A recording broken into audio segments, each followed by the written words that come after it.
Welcome to NTD Evening News. Our top story tonight, President Trump vowing there will be voter ID for the midterm elections.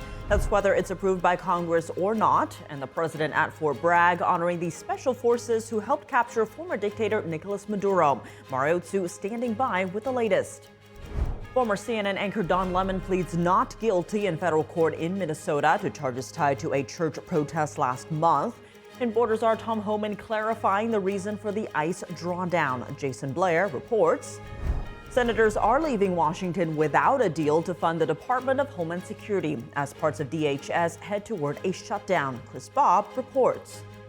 President Trump weighing in today on the Nancy Guthrie case. Meanwhile, authorities have been following thousands of leads and they have new evidence. Arlene Richards with the latest.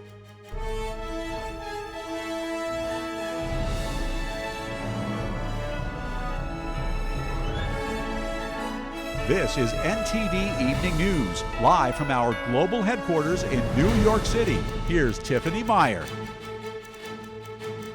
Good evening and thank you for joining us tonight. President Trump vowing there will be voter ID for the midterm elections with or without Congress's approval. And the president honoring troops at Fort Bragg and touting American military might. We now go live to NTD's Washington correspondent Mario Tsu. Mari, good evening. Tiff, good evening. That's right. Just moments ago, President Trump is taking to Truth Social to proclaim, quote, there will be voter ID for the midterm elections, whether approved by Congress or not. He's referring to the SAVE Act, which would require voter ID and proof of citizenship to vote. The House advanced the SAVE Act on Wednesday, but it failed to clear the Senate. And President Trump is also vowing to shortly issue an executive order laying out the, quote, legal reasons for national voter ID requirements. And while a recent Pew Research poll shows overwhelming bipartisan support for photo ID to vote, with 71% of Democrats, 95% of Republicans, and 83% of Americans in agreement, many Democratic lawmakers oppose it, which is an opposition that the White House is condemning. Take a look. We've changed the name.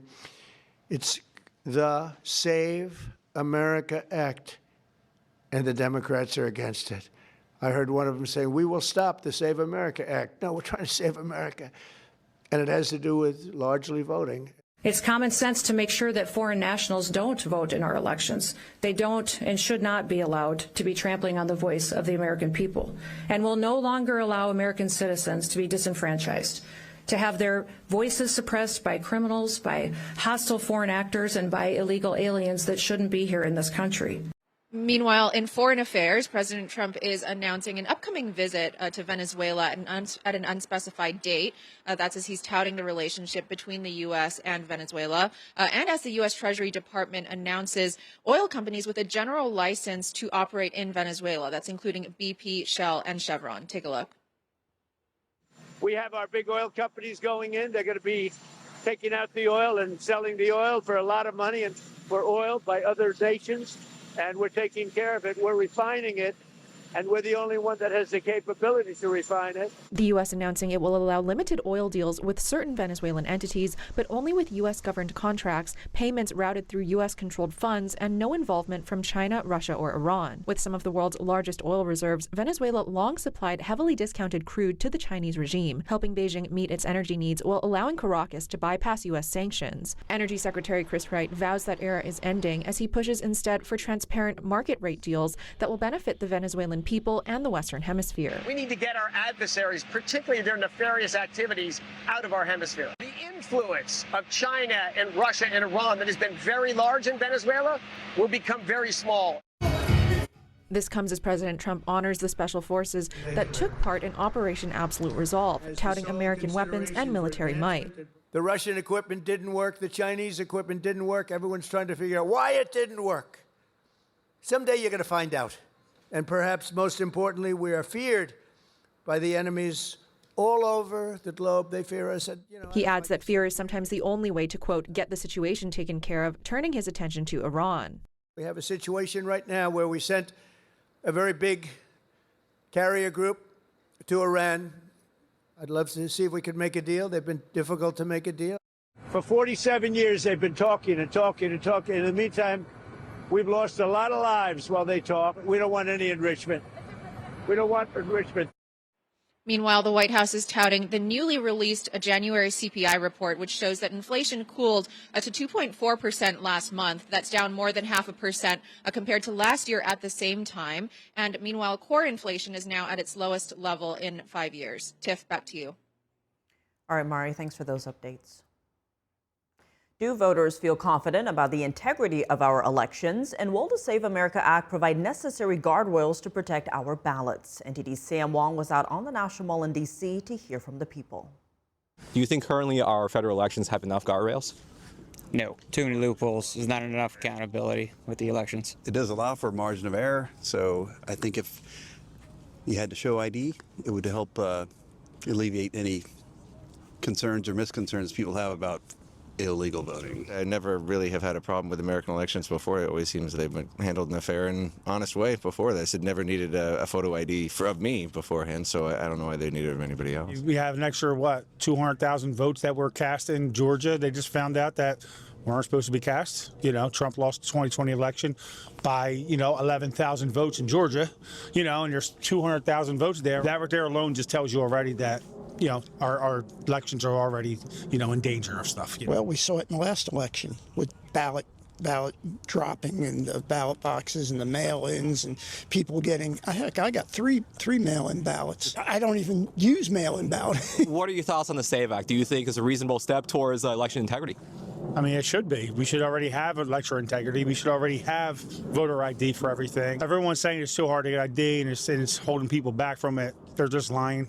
They want people not to have ID so they can actually cheat in elections. I would say that that's probably overreaching. I don't know that we need any more proof other than the proofs that have been given in the past. I don't really see what the point would be other than exclusion. I had to have ID to get on the airplane to come over here, so got to have ID to go to the bank.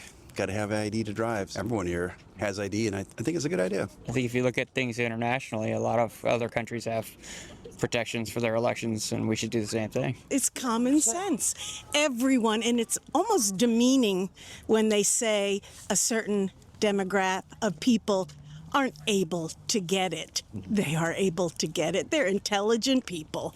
It's demeaning, I think so. Yeah, they try to say that it's going to stop 60 million or 70 million women from being able to vote. It's ridiculous. Senators are leaving Washington without a deal to fund the Department of Homeland Security as parts of DHS head toward a shutdown. NTD's Chris Bob reports. From day one, I've said unless there are really strong, meaningful reforms to rein in ICE and stop the violence, there will not be Democratic votes to fund ICE. Now, if someone votes to shut the DHS down, they are not having any meaningful functional impact on ICE because they have unlimited money effectively for right now, right? Yes, sir. In a Senate hearing Thursday, Pennsylvania Senator John Fetterman warning that a shutdown of the Department of Homeland Security would have limited effects on immigration enforcement.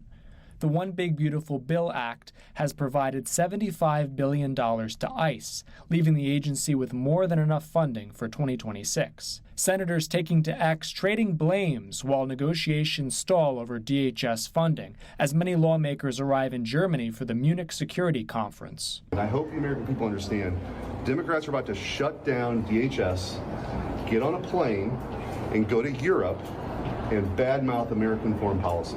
That's the plan this weekend. He is building an ICE paramilitary force that is not going to be sitting behind their desks for very long.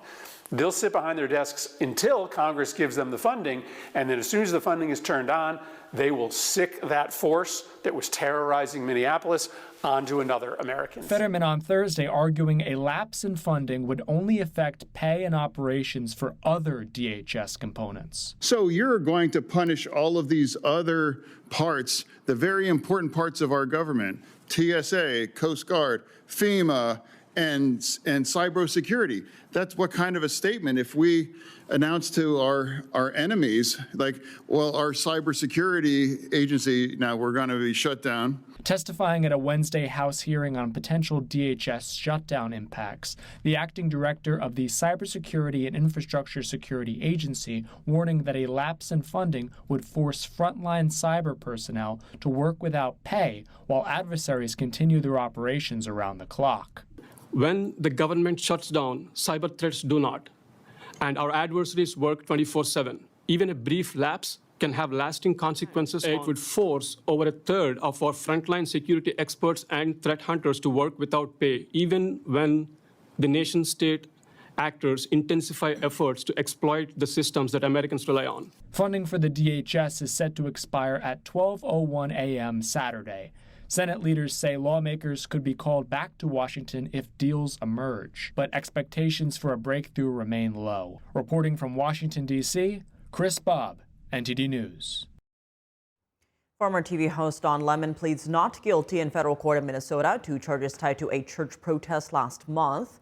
In Borders, our Tom Homan clarifying the reasons for the ICE drawdown. Jason Blair reports.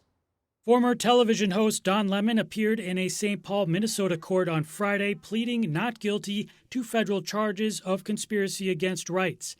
Lemon and 8 others were arrested after a disruption at a Minnesota church in January. A group is seen on video entering the church during a Sunday service looking for one of the pastors that allegedly also works for ICE. They were yelling and chanting, stopping the service.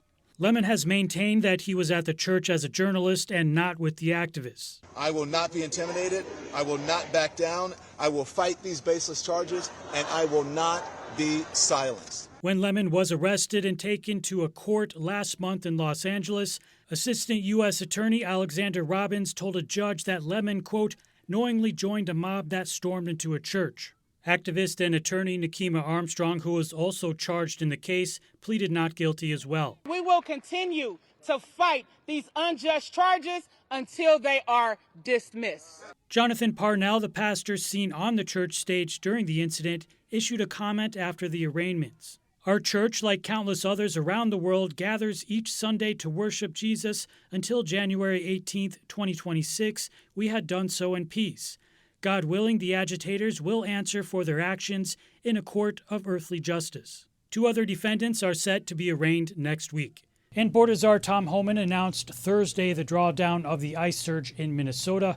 Some reports frame the end of the surge as a retreat by the Trump administration following criticism. But Homan paints a different picture. I worked for the President of the United States. He sent me to Minneapolis to do 3 things. De-escalate, done. Take public safety threats off the street. Over 4,000 illegal aliens were arrested. Done. Gain cooperation from state and local law enforcement so it makes the agent's job safer to arrest a public safety threat in the safety and security of a facility. Done. Homan says the drawdown is already underway and the local ICE office will soon take over and resume normal operations. But Homan says some extra teams will stick around the state to investigate fraud, monitor agitator activity, and if needed, help protect ICE teams in the field if there's any violence from agitators. And ICE is planning to spend $38.3 billion to acquire warehouses across the country and convert them into immigrant detention centers. According to DHS documents shared by New Hampshire Governor Kelly Ayotte, ICE plans to buy and convert 16 buildings to use as regional processing centers, each holding 1,000 to 1,500 illegal immigrants at a time, as well as 8 larger centers holding 7,000 to 10,000 detainees at a time. Jason Blair, NTD News. President Trump today responding to reporter questions about the Nancy Guthrie case. Meanwhile, authorities provide new details about a possible suspect. NTD's Arlene Richards has the latest. Can't say that yet. President Trump responding to a Fox News reporter asking whether he thinks cartels are involved in the Nancy Guthrie disappearance. But it's somebody either knew what they were doing very well or they were rank amateurs. Either way, it's not a good situation. So far, authorities report they have thousands of leads in the search for Today Show host Savannah Guthrie's 84-year-old mother, but they still don't know where she is. After agents used specialized equipment to analyze the scene of her disappearance, The FBI now describes the man seen on surveillance video from Nancy Guthrie's doorbell camera as having a height of 5'9" to 5'10" with an average build.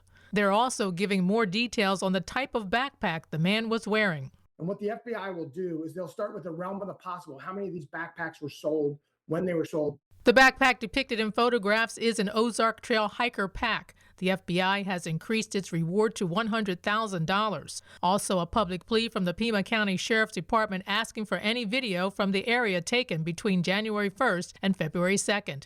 The community alert was sent to residents who live within a 2-mile radius of Nancy Guthrie's home. Meanwhile, the Sheriff's Department confirmed to media outlets on Thursday that investigators have recovered several items, including black gloves. They're going to check this thing every possible scientific way for anything that can bring them to a clue or a person. According to Sheriff Chris Nanos, DNA testing is now being conducted at a Florida lab where all evidence has been submitted for analysis. On Friday, Nanos denied media allegations that he's withholding evidence from the FBI. The same day, White House Press Secretary Caroline Leavitt answering a question from Fox News about an alleged dispute between the sheriff and the FBI. The FBI has been on the ground. In fact, Director Patel himself was on the ground in Arizona this week, and that we are offering the full resources and weight of the federal government to help local authorities bring this case to an end to bring Nancy Guthrie home. Leavitt, who said she spoke with FBI Director Kash Patel, said in order for the Bureau to take over the case, local authorities would have to hand it over to them. President Trump on Friday responding similarly when a Fox News reporter asked why the FBI hasn't taken over the investigation. You know, it was a local case originally, and they didn't want to let go of it, which is fine. It's up to them. It's really up to the community. Sheriff Nanos maintains that he has a good relationship with the FBI. There is no egos. Nobody's the lead. It is find Nancy. His office in an ex-post on Friday saying again that the sheriff isn't scheduling a press conference unless there are significant developments. Arlene Richards, NTD News. Coming up, residents in the Gaza Strip prepare a mass grave after they're unable to identify the bodies handed over from Israel.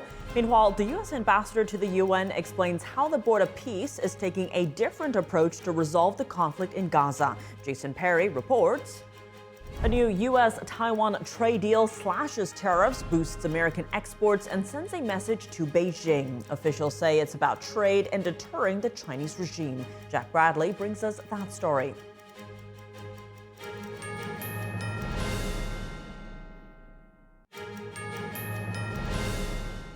Welcome back. I'm Tiffany Meyer. In the Middle East, residents in the Gaza Strip prepared a mass grave after they were unable to identify the bodies recently handed over by Israel. Meanwhile, U.S. Ambassador Mike Waltz explains how the new Board of Peace is taking a different approach to resolving the conflict in Gaza. NTD's Jason Perry has the details and a warning. This report contains footage some viewers may find disturbing. Residents in the Gaza Strip were seen pulling several white bags filled with human remains from a truck on Friday. The director of the cemeteries department in Gaza said they were the bodies of people who were killed in the war in the Gaza Strip, and that Israel recently handed them over to the Red Cross to deliver to the territory. Until this moment, no bodies nor any part from these human remains have been identified, and this is what compels us to bury them today, until we are able, at some point in time, to truly identify to whom these parts and these bodies belong and hand them over to their families. Israel's chief of the general staff was also in the Gaza Strip on Friday, and he told troops that Israel was not giving up its goals in the war and that the Gaza Strip will be demilitarized and Hamas will be disarmed, something the terrorist group has said it does not intend to do. U.S. Ambassador to the UN Mike Waltz explained how the recently formed Board of Peace has taken a new approach to help resolve the situation in the Gaza Strip. The alternatives were Hamas in charge or Israel in endless conflict, and instead we have charted a different way backed by the countries of the region, and you have 8,000 troops that have now been contributed, publicly announced by Indonesia. You will see more in the coming weeks. The director of the Board of Peace in Gaza also implied he'd be taking an approach to Gaza that's different from those used in the past. He also said he'll be sticking to the 20-point Gaza peace plan brokered by President Trump. The United States also brokered another ceasefire deal in the Middle East between the new Syrian government and Kurdish forces in northeastern Syria. Recently, small groups of Syrian forces have deployed to Kurdish-run cities, but a regional expert said, quote, "The risk of renewed escalation is still high." This comes as Syria's government continues to take control of more parts of the country. And on the sidelines of the Munich Security Conference, Secretary of State Marco Rubio met with Syrian Foreign Minister Assad al-Shabani. Syria's ambassador to the UN said he spoke with colleagues who called it a big moment for Syria and said the meeting was very productive. Jason Perry, NTD News. The U.S. and Taiwan signing a major new trade deal, lowering tariffs and deepening ties in high-tech sectors. NTD's Washington correspondent Jack Bradley has the details. The U.S. and Taiwan locking in a new economic partnership. The U.S. now has a 15% tariff on Taiwan, down from the 20% initially imposed. In return, Taiwan agrees to substantially roll back its tariffs on the U.S., including a 26% tariff on farm goods. On U.S. pork, Taiwan is dropping its tariffs from 40% down to 10%. They're also committing to buy tens of billions of dollars in American liquid natural gas, aircraft, and engines over the next few years. Trade Ambassador Jamieson Greer calling it a win for American producers, saying this agreement also builds on our long-standing economic and trade relationship with Taiwan and will significantly enhance the resilience of our supply chains, particularly in high-technology sectors. The deal also grants Taiwan's chip imports preferential treatment. Taiwan's president saying, "This round of tariff negotiations is a very important opportunity. Its purpose is to enable our industries to go global." Taiwan's vice premier says that this trade deal will keep peace in the region. That's as the Chinese Communist Party has been increasing its threats of taking over the democratic island.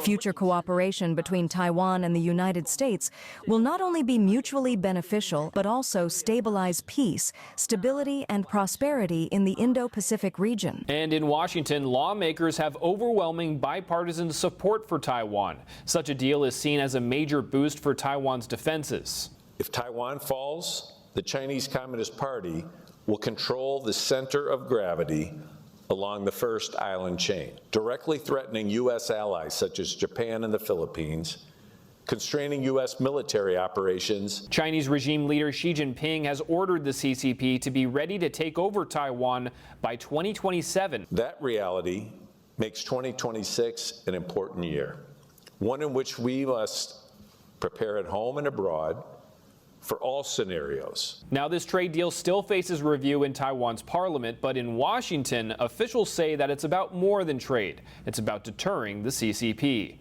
Reporting by Jack Bradley, NTD News. Coming up, Harvard is facing a new lawsuit regarding admissions. The DOJ accuses the Ivy League school of not turning over information requested as part of a federal investigation. David Lamb has more. And parents in Southern California unveil a powerful memorial honoring children they say died from social media harms and call on big tech to make changes to their platforms. Christina Corona reports.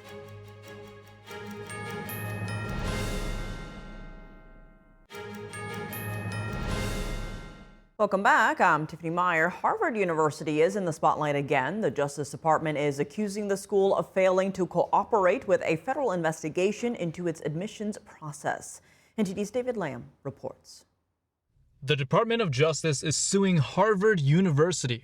DOJ accuses the Ivy League school of withholding data in a federal investigation of alleged racial discrimination. In 2023, the Supreme Court ruled that it's unconstitutional to consider race in college admissions. The DOJ says it's trying to assess whether Harvard is complying, but argues that the school is not releasing data that would allow investigators to determine whether it's engaging in discriminatory practices. The Justice Department says the lawsuit is intended to compel Harvard to produce those documents, saying the most recent was delivered in May 2025. Harvard told NTD that it's been responding to the government's inquiries in good faith and continues to be willing to engage with the government. Harvard said that after the 2023 ruling, its admissions team members don't have access to ethnicity data until after the admissions process. The Trump administration has launched a number of probes into Harvard. Last year, the federal government attempted to cancel hundreds of grants over accusations that the university failed to effectively address anti-Semitism on campus. The Department of Education is also examining foreign funding disclosures at Harvard and other universities. David Lamb, NTD News. Parents who say their children died from harm caused by social media gathered today in downtown Los Angeles. They unveiled the Lost Screen Memorial just steps away from a major social media addiction trial. NTD's Christina Corona tells us more. We're here in downtown Los Angeles at Grand Park, where parents who say they lost their children to social media are unveiling the Lost Screen Memorial, an installation honoring dozens of kids they say died to social media harms. Just 1 block away from where a social media addiction trial is underway, the memorial features large illuminated smartphones, each displaying a child's photo and name. One mother says her 12-year-old son Eric died after attempting what's now known as the Blackout Challenge. Back in 2010, tried what is now known as the Blackout Challenge. Then it was really more known by the choking game name, or pass out, tap out. He had no clue that what he was going to do might kill him. Another parent says his 15-year-old son Christopher ended his life after he was pressured into completing 50 daily online challenges and was told his family could be killed if he refused. They made him believe that he had cameras and everyone's watching him, and they traumatized him. It started off very simple. Simple things like he's got to eat cornflakes in 2.5 minutes and go back upstairs. I remember saying to him, Christopher, why are you eating so fast? Dad, I really have to. I'm really sorry. And what they want major tech companies to change. See if they can make major changes in what they allow on their platforms. And the algorithms are just sucking in children's innocent behaviors and taking their lives. It is both a memorial to remember their lives, but also a call to action, because enough is enough. Yesterday, survivor families say they painted 108 children's names outside Snapchat's headquarters, honoring kids whose deaths they say are linked to the platform. Snapchat's parent company says it invests in online safety and has agreed to an evaluation of its safety measures. The memorial will stay up until Friday afternoon. Reporting from downtown Los Angeles, Christina Corona, NTD News. Coming up at the Winter Olympics, the contrast between two U.S.-born Chinese-American athletes who chose to represent different nations on the world stage is sparking debate. And as Cantor Freedom, a former NBA star and leading activist for human rights, joins us for a discussion on standing up for principles.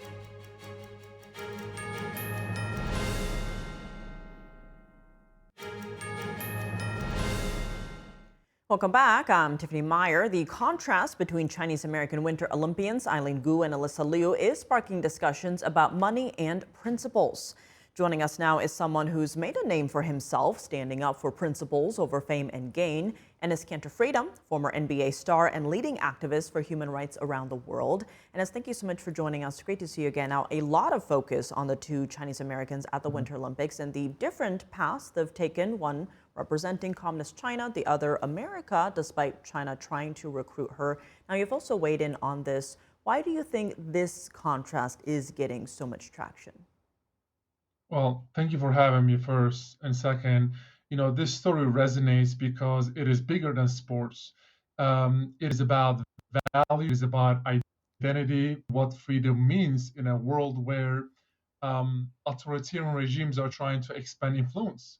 And you have one athlete representing the United States, a country built on liberty, freedom, and individual rights, and another competing for a government that tightly controls speech, media, and dissent, and literally tortures its own people. So people are not debating talent. They are debating principles. And in a time of rising global tension, these choices feel symbolic. So they force a broader conversation about whether success should be measured purely in medals and money, or also in the values we represent on a world stage. And what does this tell us about the Chinese regime's MO? You know, the Chinese government understands the power of symbolism. It uses celebrities, sports, and global events to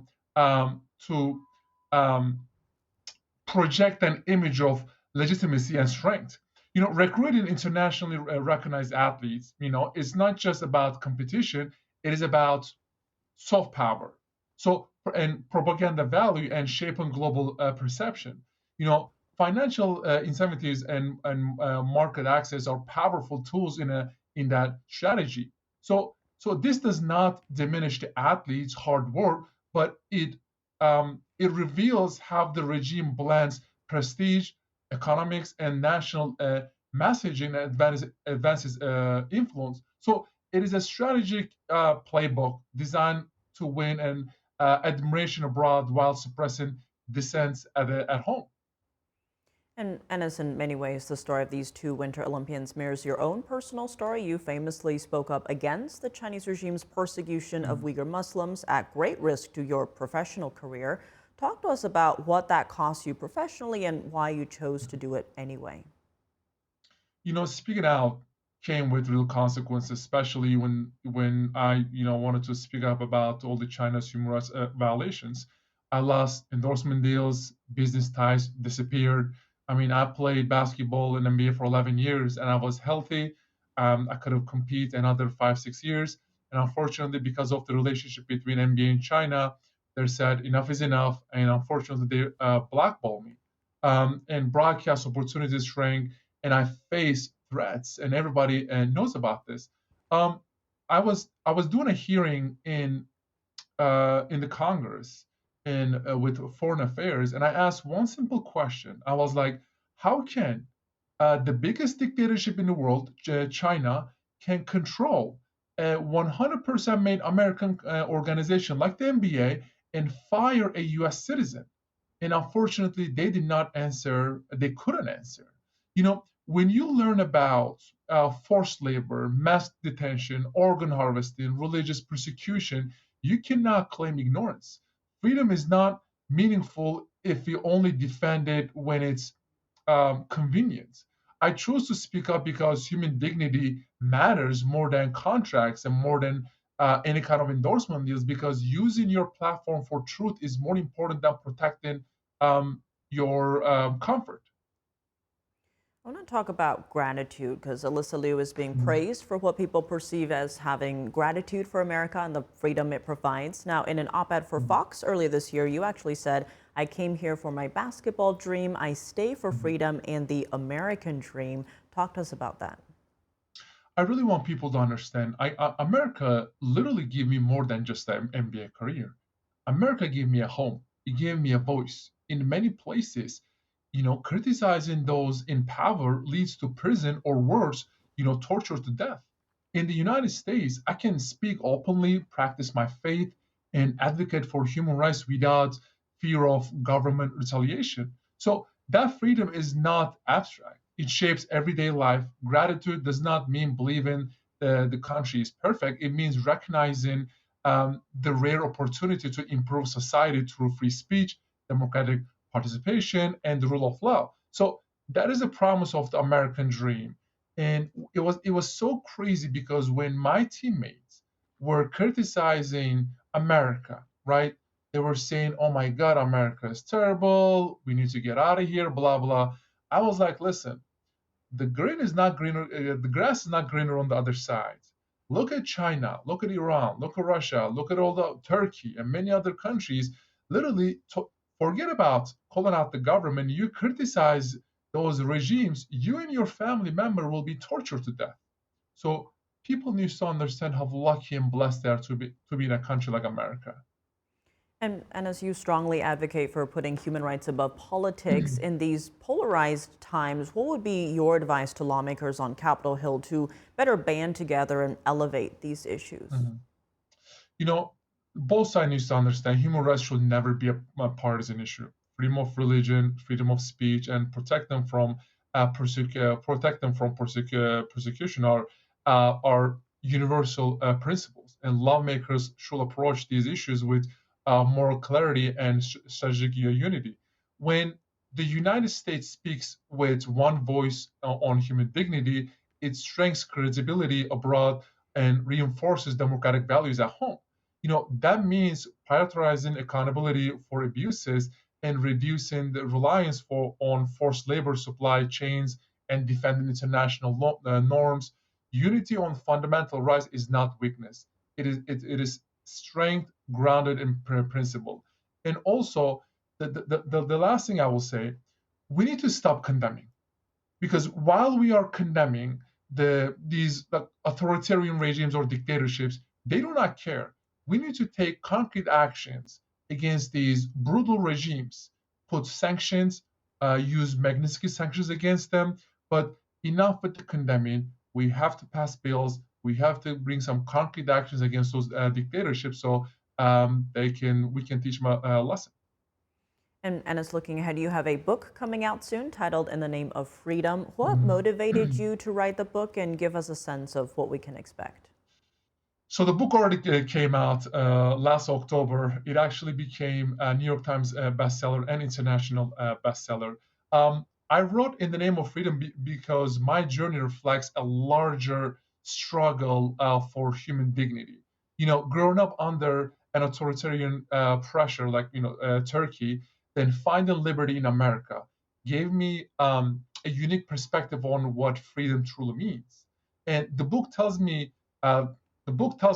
my personal story, obviously, but it is also examines global human rights abuses, the courage of dissidents, and the responsibility we all share to defend liberty. So the readers will find stories of resilience, moral courage, and hope. So my goal is simple: to inspire people, value freedom, protect it wherever they see it, even if it means sacrificing everything. And now with that book, I really wanted to inspire the next generation, educate them so we can have a better and brighter future. Well, Enes Kanter Freedom, as always, thank you so much for joining us. Of course. Thank you so much. With Valentine's Day coming up tomorrow, couples are looking for ways to show appreciation for their special someone. From Paris to New York, couples spoke about what makes their love special. NTD's Andrew Thomas has more. Across traditions and philosophies, love is generally defined as an ongoing moral choice that requires truthfulness and accountability. Aristotle wrote that to love, a person wishes and does what is good or seems to for the sake of his friend. The Old Testament includes a famous directive, translated roughly, love your neighbor as yourself. So, what is love? For Belgian tourist Anke Verbeek and Jari Jacobs, it meant a quick getaway. For the holidays, it gave me a present, and there was a city trip to Paris today. So it's a perfect gesture that he did for me, and I love him a lot. Joel Stimfig and Maria Gonzalez are visiting from Madrid. They say love is about staying on the same page. We always try to maintain good communication. And if we have a bad day, we always take a moment to talk about our relationship, the things that concern us, and how our day went. Outside New York's Metropolitan Museum of Art, British tourists Tamisa Shavandare and Brian Murray offered their own take. I always think I go back to to be loved is to be seen, or to be loved is to be understood. Yeah. So showing up for someone how they want to be loved. Yeah. This is one support as well. Showing others how you support them in day-to-day life. Whatever love means to you, just remember, Valentine's Day is Saturday. Andrew Thomas, NTD News.